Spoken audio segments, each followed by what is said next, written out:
Enoch. And if you don't know who Enoch was, he was the son of Jared from the 7th generation of Adam. Enoch, or Enoch in Hebrew, was the father of Methuselah and the great-grandfather of Noah. He was 65 at the time of Methuselah's birth, and he walked with God for 300 years before God took him. Now Enoch wrote this book sometime after the birth of his grandson Lamech and before the birth of his great-grandson Noah. And it was written for 2 reasons. 1, to save his family from the great flood, and 2, because the Watchers instructed him to. The Watchers. You see, no one knows how many angels there are, but there are many, and they all had jobs. The managers of the universe. And as the population of human beings began to increase significantly, several of these angelic beings began to take notice of something. The men of the earth had daughters, beautiful women, and these angels desired them. They desired children. They communicated to each other plans to take human wives for themselves.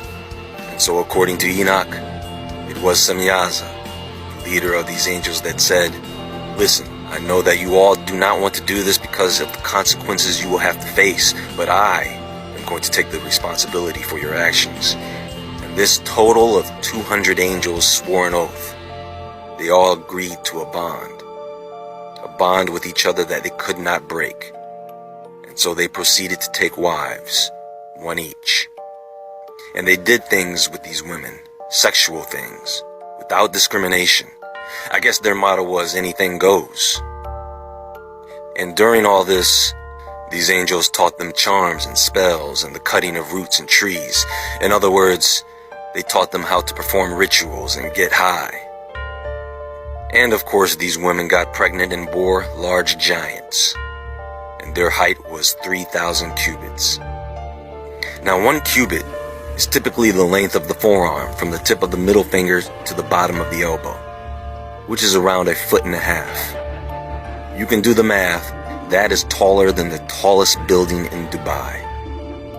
See, these angels that descended to earth wanted to control man. They wanted their own kingdoms, which they had and still have today. They wanted to have their own lineage. Understand that their sons, the Nephilim, these things have to eat.